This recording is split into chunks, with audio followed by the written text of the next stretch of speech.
Hello, my name's Oakley from Bristol Caravans.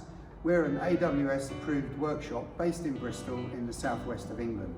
If you've got any questions or queries on your caravan, motorhome or campervan, we'd love to help. The best way to find us is reaching out to us via the website bristolcaravans.com. Our email and telephone is listed there, and give us a call during working hours. If we can help you, we will. Today we're going to look at the A-frame area on the caravan, and that starts by, there's a number of aspects, and I'll start with the coupling head. The coupling head is the mechanism that allows you to attach yourself to the car. We're going to use this ball hitch as representation of that, and the ball hitch, you'll note, is dry. This is a dry hitch assembly, and you never apply grease to this. That is, in previous generations there were wet hitches. This is a dry hitch.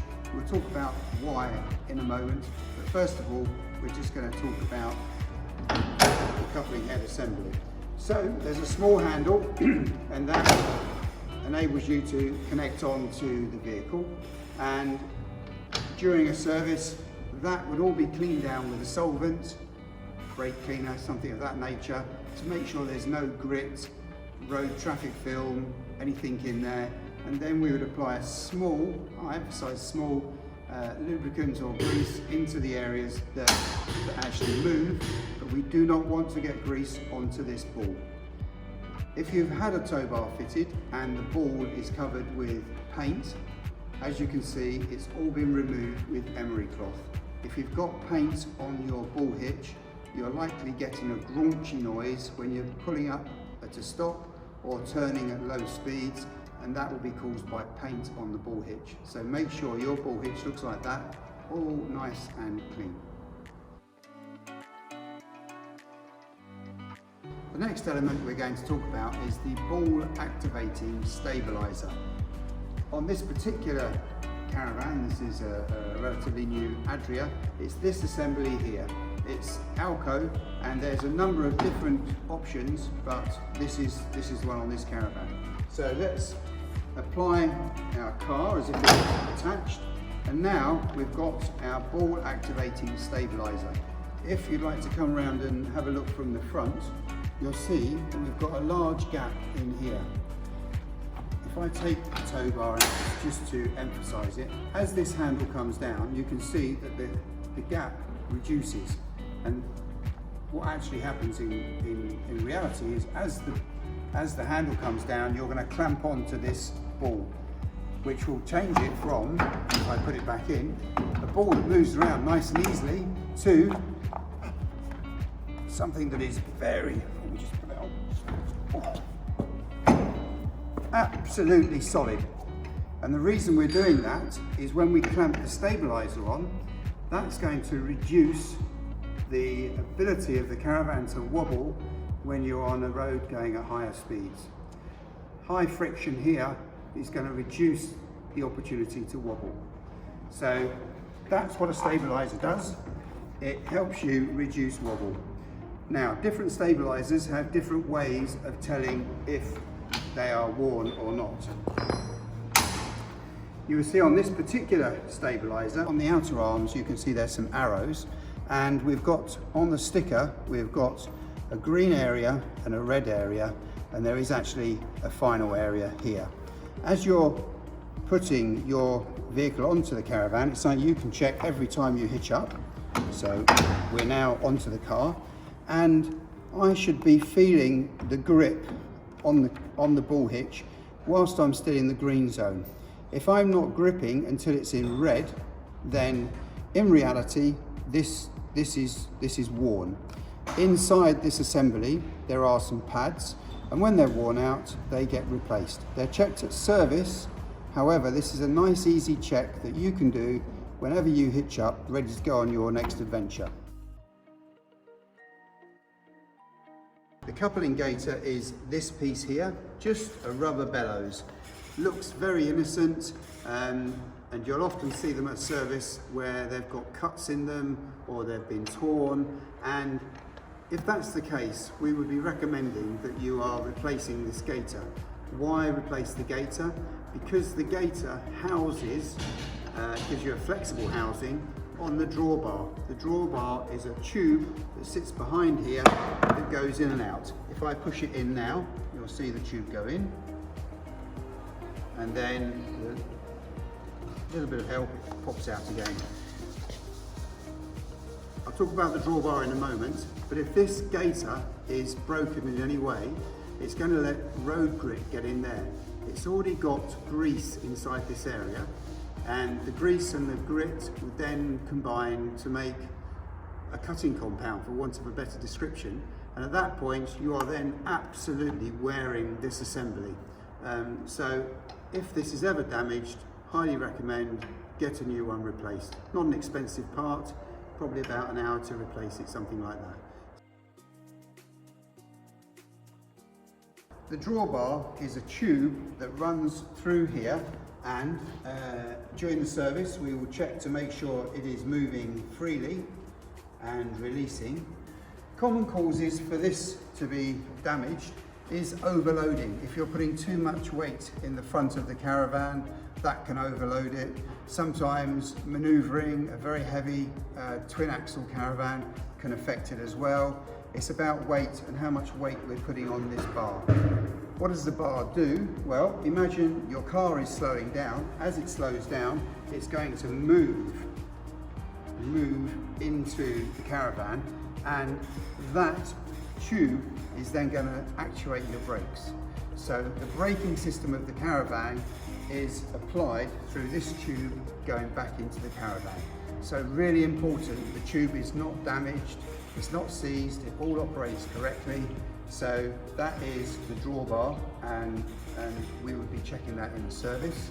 Now during that process of checking, we'll be going underneath, and depending on what type of chassis system you have, it's probably an Alco system or a BPW system, we'll be applying grease through grease nipples that are underneath, and that would all be done as part of the service. The thing to add would be, if it's BPW, you're going to need a specific grease for that system. So just be aware of what type of chassis system you've got and what type of grease you're going to be applying. Is the breakaway cable. This is the breakaway cable. The breakaway cable should be connected to the braking system, and it shouldn't be fouled or routed incorrectly. So that would all be checked. It'd also be checked to make sure the cable itself is not damaged. Probably worth saying, what does the breakaway cable do at this point? So the breakaway cable is attached to the car either by looping around and attaching to the tow bar in that sort of configuration, or if there is a specific connector point on your tow bar, it can be connected there as well. So you've got two options. In Europe they prefer you to connect direct to the tow bar. In the UK they're relaxed about either way from a legislation point of view. The job of the breakaway cable is, should you become detached from the caravan, so let's just connect this back onto, detached from the car. This is us, we're connected onto the car at the moment. For whatever reason, it's come off and we've now got a caravan detached from the car. The job of the breakaway cable is to apply the brakes as the caravan's going backwards and the car is going forwards, and then to brake off. So that's why it's called a breakaway cable. So the breakaway cable will apply the brakes and then brake off, in the hope that you've now got a detached, uncontrolled caravan slowing down through its own brakes. The A-frame usually digs into the ground. There's often damage to the fairings and things, but if all is well, it has slowed down. Now, when do we get this problem? This problem often occurs when somebody's just picked up their caravan from a storage area, post-service, or they're leaving site after having a stay on a camping site of some sort.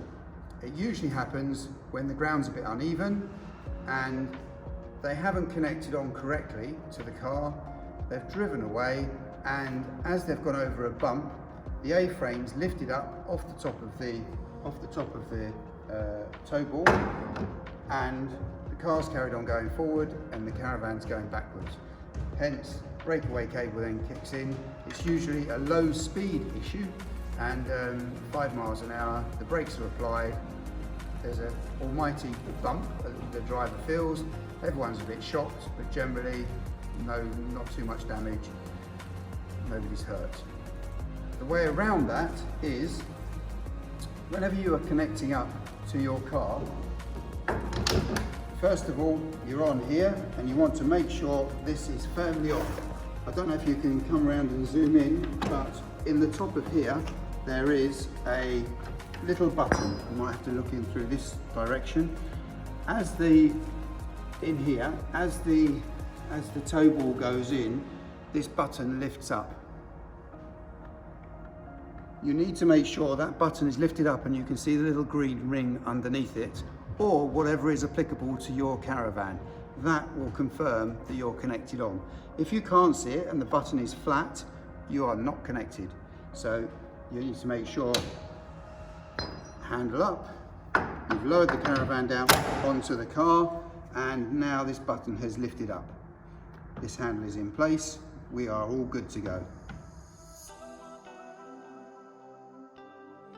So this is the jockey wheel. It has 2 handles, big handle, small handle. If you're uncomfortable using the jockey wheel, which I know some new people are, think of the handles in this way. Maybe this tip helps. This handle is for big movement, and this handle is for little movement. So you'd adjust the caravan and drop the jockey wheel using the small handle. It's going to be big movement, and then once you've locked it off, then you can adjust slightly with this particular handle. Top tip, don't know if you can see it, there's a cutaway here in the leg. When you are putting your jockey wheel down, make sure that this section comes out of here when you are locating the caravan and taking it off the car. That means if you're outside of this cutaway, this wheel can swing and you can maneuver your caravan. If this part of the jockey wheel is still within this tube, you will not have steering on the front, so it'll make it a lot more difficult to move the caravan. So jockey wheel down and then wind out so that this is outside of that little cutaway there. In a service, we would be checking for damage on the wheel and the jockey wheel assembly itself. We would be taking the jockey wheel out of the caravan, stripping it down, cleaning the old grease out, because there's going to be grease inside here. Old grease out, apply new grease, give it a clean, put it all back together again, make sure it's operating correctly. Finally, on the A-frame area, we've got 2 other items that we haven't discussed. We've got our 12-volt electric hookup to the car, and we've also got the handbrake. We'd cover both of those sections in another area of the service. We'll cover 12-volt towing and lights in one, and we'll cover brakes in another. But in a nutshell, this is the A-frame, and this is the type of things that you'll be checking on an AWS service. If you've got any problems or issues, or you can't find somebody that you trust or is not looking after you very well, we're based in Bristol, southwest of England. We'd love to help you, whether you've got a caravan for this full type of service, or a motorhome, or a campervan. We're a one-stop shop and we can help you whatever the problem is. Hope to see you soon.